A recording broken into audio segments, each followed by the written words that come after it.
నమస్కారం, welcome to our channel. 2023 సంవత్సరం ముగించుకొని 2024 సంవత్సరంలో అడుగుపెడుతున్న సందర్భంగా ఏ రాశి వారికి ఎలా ఉండబోతుంది, అంటే ద్వాదశ రాశుల వారికి ఎలా ఉండబోతుంది 2024లో అని మనకి తెలియజేయడానికి ప్రస్తుతం మనతో పాటు ముళ్ళపూడి సత్యనారాయణ మూర్తి గారు ఉన్నారు. వారితో మాట్లాడేద్దాం. నమస్కారం గురువుగారు. నమస్కారం అమ్మా సుజన.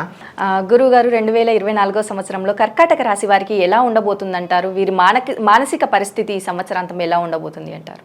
కర్కాటక రాశి వారిని ప్రపంచవ్యాప్తంగా చూశాను నేను. అటువంటి వాళ్ళ స్టూడెంట్స్లో వాళ్ళకి ఎలా ఉందంటే, వాళ్ళకి కాళ్ళ దగ్గరకు వచ్చినటువంటి సీట్లు, ర్యాంక్ వచ్చింది, కౌన్సిలింగ్లో కూర్చుంటే సీట్లు వస్తాయి, కానీ వాళ్ళు కౌన్సిలింగ్కి అప్లై చేయలేదు. 1 అకాడమిక్ ఇయర్ని వాళ్ళు వద్దనుకొని పాడు చేసుకొని, ఆ తర్వాత పోలీస్ స్టేషన్కి వెళ్ళి గ్యాప్ సర్టిఫికేట్ తెచ్చుకొని యూనివర్సిటీలో తర్వాత వాళ్ళకి కావలసిన విశ్వవిద్యాలయాలు సాధించుకున్నారు. ఫారిన్ కంట్రీస్లో కూడా ఉన్న స్టూడెంట్స్ కూడా అలాగే చేశారు. అంటే ఇదంతా ఎందువల్ల జరిగింది అంటే, ఈ కర్కాటక రాశి వాళ్ళకి అష్టమ శని నడుస్తుంది కాబట్టి శని ఏమి డ్యామేజ్ చేయడు, కానీ 1-2 సార్లు ట్రై చేసిన తర్వాత స్లోగా రిజల్ట్ ఇస్తాడనమాట.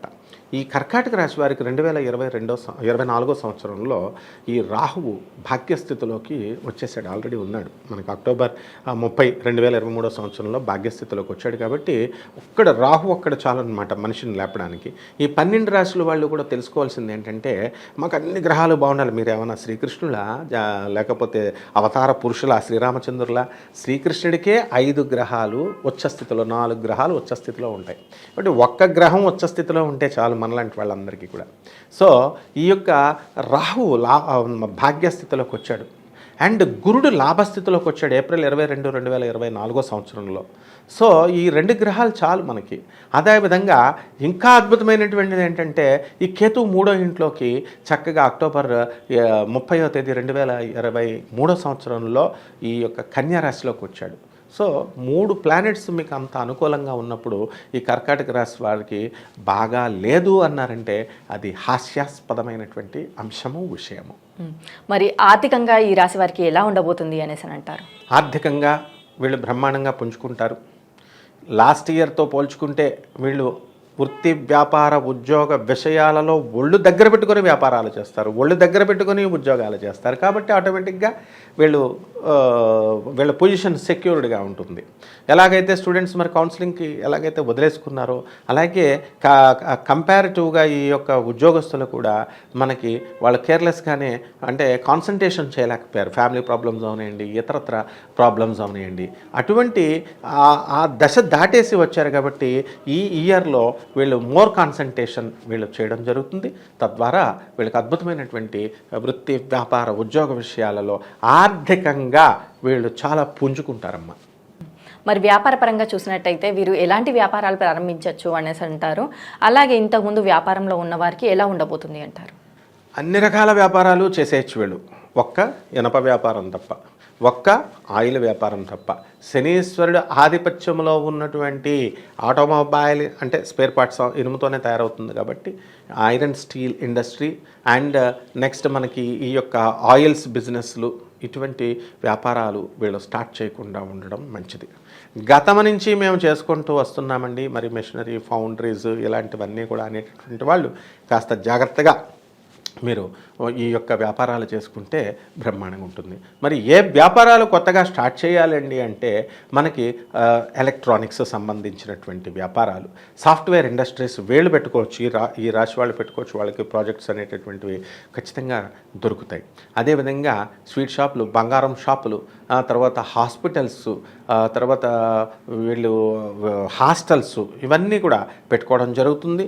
మరి ఈ యొక్క శుక్రుడు మనకి 31 మార్చి 2024లో మనకి మీనరాశి ప్రవేశం చేసిన తర్వాత అత్యద్భుతంగా వీళ్ళందరూ కూడా hostels, textile industries, food industries కళ్ళు మూసుకొని పెట్టుకోవచ్చు అనమాట. స్టేషనరీ వ్యాపారాలు కూడా అన్నీ బాగుంటాయి. మరి వ్యవసాయ రంగాల వారికి ఎలా ఉండబోతుంది అంటారు? వ్యవసాయ రంగంగా రైతు చాలా రిచ్ అయిపోతాడనమాట. అండ్ వ్యవసాయ రంగంలో వీళ్ళు 2 పంటలు పండిస్తారు. 2 పంటలు కూడా అత్యద్భుతమైనటువంటి ఆదాయాన్ని రైతులకు తెచ్చిపెడతాయి. వీళ్ళ దరిద్రం పోతుందన్నమాట. ఇంతకాలంగా అప్పులు తీసుకొని బ్యాంకు వాళ్ళ దగ్గర, ప్రైవేట్ వాళ్ళ దగ్గర వీళ్ళు తీసుకున్నటువంటి రుణాలన్నిటిని కూడా ఈ ఒక్క పంట ఆదాయంతోనే రైతు తీసి పారేస్తాడు. కాబట్టి ప్రకృతి వీళ్ళకి, రైతులకి బ్రహ్మాండంగా సహకరిస్తుందమ్మా. వృత్తిపరంగా చూసుకున్నట్టయితే ఈ కర్కాటక రాశి వారికి ట్రాన్స్ఫర్స్ జరిగే అవకాశం కానీ, ప్రమోషన్స్ వచ్చే అవకాశం కానీ ఉంది అనేసి అంటారా? ఈ కర్కాటక రాశి వాళ్ళకి వద్దంటే ట్రాన్స్ఫర్లు వస్తాయి. అష్టమ శని పంపించేస్తాడు.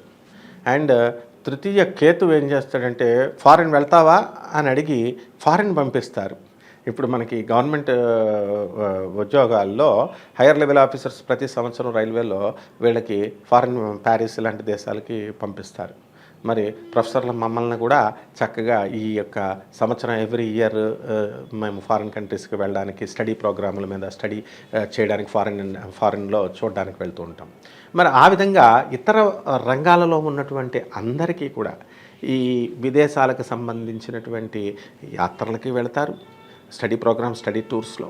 అండ్ రెగ్యులర్ ట్రాన్స్ఫర్స్ అవుతాయి. మ్యూచువల్ కన్సెంట్గా నువ్వు చేసిన చోట నేను వస్తాను, నేను చేసిన చోట నువ్వు వస్తావా అని చెప్పి అడగాల్సినటువంటి అవసరం లేదు. అండ్ బ్రైబింగ్ అవసరం లేదు, డబ్బులు ఖర్చు అవసరం లేదు. రొటీన్ కోర్సులో వీళ్ళకన్నీ కూడా ట్రాన్స్ఫర్స్ అనేటటువంటివి వచ్చేస్తాయమ్మా. మరి రాజకీయ వర్గాల వారికి ఎలా ఉందంటారు? రాజకీయ రంగాలలో వీళ్ళు ఖచ్చితంగా విన్ అవుతారు కర్కాటక రాశి వాళ్ళు. కాకపోతే స్వల్ప మెజారిటీతో విన్ అవుతారు. మరి రాహు భాగ్యస్థితిగతుడై ఉన్నాడు కాబట్టి వన్స్ గెలిచిన తర్వాత వీళ్ళు పార్టీ ఫిరాయింపులు కూడా చేస్తారు ఈ కర్కాటక రాశి వాళ్ళు. అంటే గెలిచిన పార్టీకి సపోర్ట్ చేయడం అట్లాగనమాట. ఇంకా మనకి పార్లమెంట్లో ఈ యొక్క పార్టీ ఫిరాయింపుల చట్టం లేదు కాబట్టి వీళ్ళకి మినిస్టర్ పదవులు కూడా పొందడానికి అవకాశాలు ఉన్నాయమ్మా. మరి వీరికి కుటుంబ పరంగా ఎలా ఉండబోతుందంటారు కర్కాటక రాశి వారికి? కుటుంబ పరంగా ప్రశాంతంగా ఉంటారు. ఏ విధమైనటువంటి టెన్షన్స్ లేవు. ఫ్యామిలీ మెంబర్స్ అందరూ కూడా వీళ్ళని సపోర్ట్ ఇస్తారు, గుర్తిస్తారు. కానీ వీళ్ళే ఏం చేస్తారంటే social get together and community ఫంక్షన్స్లకు వీళ్ళే వెళ్ళి కలగజేసుకొని వెళ్ళి ఫంక్షన్స్ చేసుకొని వచ్చి చక్కటి మానసికమైనటువంటి ప్రశాంతత కుటుంబ సభ్యుల వలన పొందుతారు. ఆరోగ్యపరంగా ఎలా ఉందంటారు? మరి ఆరోగ్యపరంగా వీళ్ళకి బాగుండలేదు. అష్టమ శని, మరి బోన్స్ కాల్షియమ్స్ డెఫిషియన్సీ అనేటటువంటిది వస్తుంది. బోన్స్ నొప్పులు వస్తాయి. ఉబ్బసం, ఎంతసేపు కూడా కర్కాటక రాశికి ఆధిపత్యం ఉన్నటువంటి చంద్రుడు ఏంటంటే ఉబ్బసం. మనకి వాత, పిత్త, కఫ ప్రవృత్తులు ఉంటాయి. వీళ్ళు కఫ ప్రవృత్తికి చెందినటువంటి వాళ్ళు. సో దగ్గుతో, ఈ యొక్క కఫంతో, అటువంటి ఉబ్బస సంబంధమైనటువంటి ప్రాబ్లమ్స్ తప్ప ఈ కర్కాటక రాశి వారికి మిగతావన్నీ కూడా బాగుంటుందమ్మా. ఎలర్జీ, స్కిన్ ఎలర్జీ కూడా వస్తుంది వీళ్ళకి. అంటే కొంతమంది విద్యార్థులు అంటే గవర్నమెంట్ సెక్టార్లకు ప్రిపేర్ అవుతూ ఉంటారు. మరి ఉద్యోగ అవకాశాలు కలిగే అవకాశం ఉంది అనేసి అంటారా? ఖచ్చితంగా ఉంది. 80% ఉంది. లాభగురుడు ఏప్రిల్ 22, 2024 తర్వాత వీళ్ళు అన్నీ కూడా విద్యలో సర్వతోముఖాభివృద్ధిగా చెందడానికి అవకాశాలు ఉంటాయి. ప్రభుత్వ పరంగా వీళ్ళు టెస్టులు రాసేటటువంటి వీళ్ళని మనం చాలామందిని ప్రోత్సహించాలి. వీళ్ళు వెరీ హార్డ్ వర్క్తో, కాంపిటేటివ్ స్పిరిట్తో వెళ్తారు. ఒక్క హాఫ్ మార్క్ తేడా వచ్చినా సరే కొన్ని ఉద్యోగాలు ఇమ్మీడియట్ లూజ్ అయినటువంటి స్కాలర్స్ ఉన్నారు నా దగ్గర. పోస్ట్ గ్రాడ్యుయేషన్ చేసినటువంటి, కెమిస్ట్రీలో చేసినటువంటి వాళ్ళు. మరి లెక్చరర్ పోస్ట్ రాకపోతే నెక్స్ట్ మళ్ళీ ట్రై చేయమ్మా, అటెండెంట్, ల్యాబ్ అటెండర్ కింద, ల్యాబ్ అసిస్టెంట్ కింద అన్నప్పుడు వాళ్ళు చేసి సాధించారు. అంటే ఈ కర్కాటక రాశి వాళ్ళు ఏం చేయాలంటే, ఒక్కసారి ఒక ఉద్యోగంలో రాలేదనుకో నిరాశపడి వదలకూడదు. ప్రభుత్వ ఉద్యోగం కదా ఇది, అందువల్ల టఫ్ కాంపిటీషన్ ఉంటుంది. ఇప్పుడు సెకండ్ టైం వీళ్ళు సెలెక్ట్ అవ్వడానికి అవకాశాలు ఉన్నాయి. అలాగే సాఫ్ట్వేర్ రంగాల్లో కూడా వీళ్ళు ఇమీడియట్ అబ్జార్ప్షన్ అనేటటువంటిది ఉందమ్మా. మరి ఈ కర్కాటక రాశిలో కోర్టు సమస్యలతో బాధపడేవారు చాలామంది ఉంటారు. మరి ఈ కోర్టు సమస్యల నుంచి బయటపడే అవకాశం ఉంది అంటారా? కోర్టు సమస్యలు ఇంకా బెంచ్ మీదకి రావు వీళ్ళకి. బెంచ్ మీదకి వచ్చి ట్రయల్స్ అవుతున్నటువంటి వాళ్ళు, విట్నెస్లు, ఎవిడెన్స్ల స్టేజ్లో ఉన్నటువంటి వాళ్ళు వీళ్ళకి అనుకూలంగా ఉంటుంది. అండ్ తీర్పులు రిజర్వ్ చేయబడినటువంటి వాళ్ళకంతా కూడా ఏవైతే కొన్ని కేసులు ఉంటాయో అటువంటి వాళ్ళ కేసులు వీళ్ళు విన్ అవ్వడానికి అవకాశాలు ఉంటాయి. వీళ్ళకి అనుకూలంగా తీర్పులు చెప్పబడతాయి. అంటే నాట్ మ్యానిపులేషన్ కాదు, వాళ్ళకి అనుకూలంగా గ్రహాలు ఉన్నాయి కాబట్టి ఆనరబుల్ జడ్జెస్ న్యాయంగా ఇస్తారు. వీళ్ళకి అనుకూలంగా వస్తాయి తీర్పులు. మరి వివాహ ప్రయత్నాలు చేసేవారు, సంతానం కోసం ప్రయత్నించే వారికి ఎలా ఉందంటారు? వివాహాలు బ్రహ్మాండంగా అయిపోతాయి. ఈ లాభగురుడు వద్దంటే వివాహాలు చేసేస్తాడు, శుభకార్యాలు. తర్వాత సంతానం కూడా నెక్స్ట్ మ్యారేజ్ డేకి వచ్చేస్తుంది. అయితే వీళ్ళ వివాహాలే కాదనమాట, వీళ్ళ ఫ్రెండ్స్ వివాహాలు కూడా చేసేస్తారు. వెళ్ళిపోయి సపోర్ట్ లవ్ మ్యారేజెస్లో వెళ్ళిపోయి వీళ్ళు హెల్ప్లు చేసి వస్తారు. ఈ హెల్ప్లు చేశారు కానీ వీళ్ళు 7th డిసెంబర్ 2024 సంవత్సరంలో కుజుడు వక్రించి కర్కాటక రాశిలో ఉంటాడు. అప్పుడు కనుక చేస్తే కటకటాల పాలవడానికి కూడా అవకాశాలు ఉన్నాయన్నమాట. సో వీళ్ళు చక్కగా ఆ సమయ సందర్భాలను బట్టి వీళ్ళు వ్యవహరించుకోవాల్సినటువంటి అవసరం ఉంది. మరి ఈ రాశి వారికి గృహయోగం కానీ వాహన యోగం కానీ ఉంది అనేసి అని అంటారా? గురుడు వీళ్ళకి ఇళ్ళనిస్తాడు, భార్యనిస్తాడు, సంతానాన్ని ఇస్తాడు, స్థలాలను ఇస్తాడు, వృత్తికి సొంతంగా సెల్ఫ్ ఫైనాన్స్తో చదువులు ఇస్తాడు, self finance industries, small scale industries పెట్టుకోవాలనుకునే వాళ్ళకి పెట్టుకుంటారు. సబ్సిడీలు ప్రభుత్వం నుంచి వస్తాయి, అన్నీ కూడా వస్తాయి. కానీ సెకండ్ రన్లో వస్తాయి. అంటే ఒక్కసారి ప్రయత్నిస్తే రావన్నమాట. 1కి 2 సార్లు కర్కాటక రాశి వారి కంపల్సరీ ప్రయత్నించుకోవాల్సినటువంటి అవసరం ఉంది. దీనికి ఎలాబరేటెడ్గా నేను ఒక చిన్న ఎగ్జాంపుల్ చెప్తున్నాను. మా స్టూడెంట్లో ఒక అమ్మాయి పాన్ కార్డుకి అప్లై చేసుకుంది. ఆ రోజే ఆధార్ కార్డు అప్డేట్ చేసుకొని వచ్చి పాన్ కార్డు వేరే ఏజెంట్కి ఇచ్చింది. అయితే రిజెక్టెడ్ అని వచ్చింది. కారణం తెలియలేదు. ఏమిట్రా అంటే ఆధార్ కార్డులో అప్డేట్ అవ్వలేదు కాబట్టి ఇది రాలేదు. ఈ కారణం తెలియక చదువుకున్నటువంటి మహానుభావులు చాలామంది చెప్పలేకపోయారు. ఒక 10th క్లాసు పాపం అమాయకుడైనటువంటి ఒక కొత్త ఏజెంట్ వాడు కనిపెట్టి, సార్ మీరు ఆధార్ కార్డు అప్డేట్ చేయలేదు కాబట్టి ఇలా జరిగింది అన్నాడు. వెంటనే అప్లై చేసుకోమ్మా అన్నాను. అప్లై చేసుకుంటే ఇమీడియట్ వచ్చేసింది ఒక 15 రోజుల్లో. సో అంటే రెండవసారి నిరాశ పడకుండా ప్రయత్నిస్తే రిజల్ట్లు ఈ విధంగా వాళ్ళకి వస్తాయన్నమాట. కర్కాటక రాశి వారికి సక్సెస్ అనేది వస్తుంది. అంటే ఒకవేళ వాహనాలు కానీ గృహం కానీ కొనుక్కోవాలి అనుకుంటే వీరు ఏ మాసంలో ప్రయత్నించవచ్చు అనేసి అంటారు? ఇప్పుడు ఈ యొక్క వాహనాలు వీళ్ళు కొనకూడదు అసలు. కర్కాటక రాశి వాళ్ళు ఈ సంవత్సరం అంతా కూడా అనుకూలంగా లేదు. మాకు తప్పదండి మరి మేము కొనుక్కోవాలండి అంటే ఏప్రిల్ 22 నుంచి కొనుక్కోవచ్చు వీళ్ళు. మళ్ళీ మనకి శని వక్రిస్తాడు ఎప్పుడు 30 జూన్ 2024 సంవత్సరంలో. కాబట్టి ఆ ఏప్రిల్ 22 నుంచి జూన్ నెలాఖరు వరకు ఆ టైంలో కొనుక్కోవచ్చు. మళ్ళీ కొనాలి అనుకుంటే శని డైరెక్ట్ అయ్యి మనకి 15 నవంబర్ 2024 సంవత్సరం తర్వాత కొనుక్కోవాలమ్మా.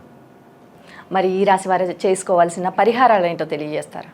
కర్కాటక రాశి వారికి శని బాగుండలేదు కాబట్టి శని జపం చేయాలా, శని స్తోత్రాలు చేయాలా. శనికి కిలోంపావు నల్లని వస్త్రాన్ని పేద బ్రాహ్మణికి అధిక పారితోషికాన్ని ఇచ్చి దానం చేయాలా. అధిక పారితోషికం మనం ఇవ్వకపోయినా పిసినార్తనం చేస్తూ ఉంటారనమాట. వీళ్ళని నల్ల బ్రాహ్మణులు అక్కడ ఉంటారు, నువ్వులు దానం అందరూ పట్టరు, వాళ్ళే చెవిపిండి డబల్ అయినా అని అడుగుతారనమాట. ఏం భయపడక్కర్లేదు.